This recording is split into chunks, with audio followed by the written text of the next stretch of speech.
artis dalam kasus ini. Selain mengamankan 2 orang artis sebagai korbannya, polisi juga mengamankan 2 orang yang diduga sebagai penyedia jasa PSK online.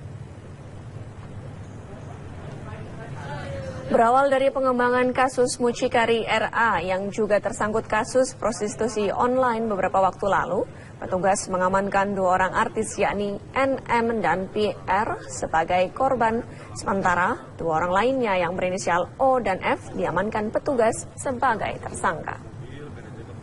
Keempatnya diamankan di Hotel Bintang 5 di kawasan sekitar Bundaran HI. O dan F merupakan penyedia jasa bagi para penikmat jasa prostitusi online yang di dalamnya terdapat sejumlah artis ternama. Untuk tarif yang ditawarkan pelaku, yaitu berkisar antara 50 juta sampai dengan 120 juta untuk per 3 jamnya. Kini NM dan PR masih berada di ruang pemeriksaan Bareskrim Mabes Polri. Dengan manajer atau artis ya lewatnya dan itu mereka tidak langsung, mereka betul-betul kebetulan korbannya adalah artis dan juga model dan juga catwalk, dia model pakaian begitu atas nama NM dan satu lagi PR. Dari hasil pengembangan yang paling murah di kelompoknya O ini, 1 kali short time gitu sekitar 3 jam itu paling murah 50 juta, kemudian yang paling mahal 120 juta. Itu termasuk artis senior juga ada dalam rekaman kita, sedang kita kembangkan untuk menuju ke sana. Ini sebenarnya pengembangan dari yang disidik oleh Polres Jakarta Selatan, karena ternyata RB itu ngambilnya dari O ini. Kita beralih ke kabar lainnya, pemirsa. Salah seorang saksi kasus. Kembali dengan informasi dari Bareskrim Mabes Polri yang menangkap 2 orang tersangka tindak pidana perdagangan orang di sebuah hotel berbintang 5 di kawasan Jakarta Pusat. Ya, 2 orang tersangka berinisial F yang berprofesi sebagai manajer artis dan juga O yang berprofesi sebagai manajer tempat hiburan malam. Dan selain mengamankan 2 tersangka, Bareskrim juga turut mengamankan 2 orang artis dan juga model majalah dewasa berinisial NM dan PR yang juga merupakan finalis Putri Indonesia. Keduanya ditetapkan sebagai korban tindak pidana perdagangan orang karena terjadi eksploitasi seksual. Kasubdit Direktorat Tindak Pidana Umum Bareskrim Polri Kombes Pol Umar Esfana menyatakan saat ini 2 orang tersangka dan 2 orang korban masih dalam pemeriksaan. Pemeriksaan yang dilakukan berupa pencarian isi data telepon genggam milik tersangka untuk mendapatkan data terlibat. Penangkapan dilakukan pada pukul 21.30 Kamis malam. Kedua tersangka diduga melanggar Undang-Undang Nomor 21 Pasal 2 Tahun 2007 dengan ancaman hukuman minimal 3 tahun penjara dan maksimal 15 tahun kurungan penjara. Sedangkan kedua korban yakni NM dan PR akan diserahkan ke Dinas Sosial. Jadi kami malam ini setelah proses panjang kurang lebih 3-4 hari, malam ini kami menangkap 2 tersangka tindak pidana perdagangan orang. Diduga melanggar Pasal 2 Undang-Undang Nomor 21 Tahun 2007 tentang pemberantasan tindak pidana perdagangan orang. Tersangkanya atas nama O dan atas nama F. TKP-nya ada di Hotel Bintang 5 di kawasan Jakarta Pusat, antara Tamrin Sudirman. Kemudian sebagai korban adalah 2 orang artis yang juga foto model, yang juga model berinisial MS dan PR. NM dan PR, dua-duanya artis, dua-duanya juga berprofesi sebagai foto model, dua-duanya berprofesi juga sebagai model.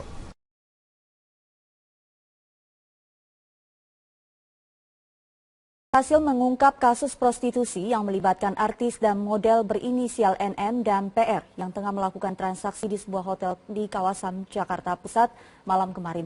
Kedua artis dan 2 orang mucikari sampai saat ini masih menjalani pemeriksaan di Bareskrim Mabes Polri. Untuk informasi selengkapnya kita telah terhubung dengan Livia Ramadanti langsung dari Bareskrim Mabes Polri. Livia, apakah sudah ada hasil pemeriksaan sejauh ini? Ya, Sumi, saat ini saya tengah berada di Bareskrim Polri, namun belum ada tanda-tanda akan keluarnya dari 2 orang korban dan juga 2 orang tersangka dari kasus prostitusi yang dilakukan oleh artis dan juga manajer artis ini. Sampai saat ini pemeriksaan telah berjalan selama 10 jam dan menurut informasi yang kami dapatkan sekitar pukul 10 pagi nanti kedua orang korban akan dijemput oleh Dinas Sosial dari Jakarta Timur. Sementara itu dapat kami berikan informasi juga bahwa akan ada rilis yang dilakukan oleh Barreskrim pada pukul 10 pagi nanti. Sedangkan untuk kasus ini sendiri, kedua orang artis masih ditetapkan sebagai korban menurut keterangan dari TPPO, yaitu persetujuan korban atau tindak pidana ini tidak menghilangkan pidana dari pasal 31. Untuk sekian informasi yang dapat kami sampaikan. Terima kasih Livia Ramadanti untuk informasinya langsung dari Mabespori, Jakarta.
Tentunya yang menggiurkan artinya apa? Ditawarin dengan pekerjaan yang mudah, kemudian mendapatkan keuntungan dan lain sebagainya.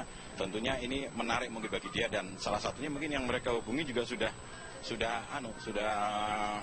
ada yang pernah praktik yang serupa gitu.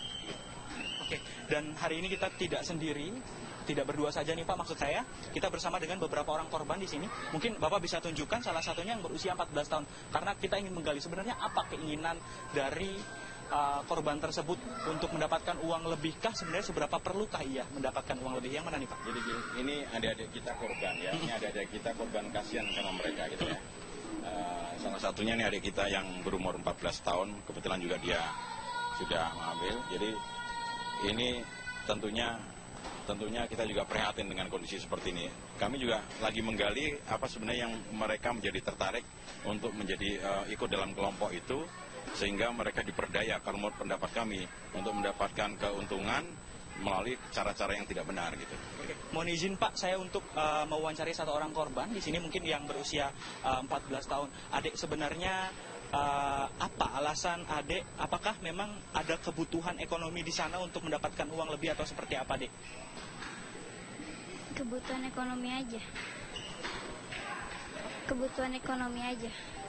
Kebutuhan ekonomi seperti apa? Apakah memang kebutuhan untuk sekolah ataukah untuk kebutuhan hidup keluarga atau seperti apa, Dek? Kebutuhan sekolah sama keluarga. Memang adik menjadi tulang punggung di keluarga? Enggak juga sih, cuman bantuin doang, bantuin mama lah. Untuk penghasilan sendiri yang didapatkan dari prostitusi ini atau bisa dikatakan penipuan ini, memang cukup banyak apa seperti apa? Biasa aja. Mungkin per bulannya bisa mendapatkan uang ekstra berapa, Dek? Tergantung. Rata-rata? Belum pernah sih, aku baru.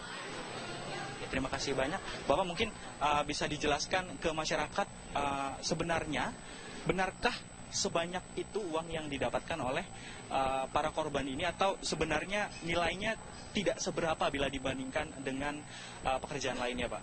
Ya, sebenarnya kalau menurut data hasil penyelidikan kita yang kita sudah kumpulkan, mereka ini ada bervariasi ya. Kalau mereka di booking di dalam, mereka mendapatkan kurang lebih 800.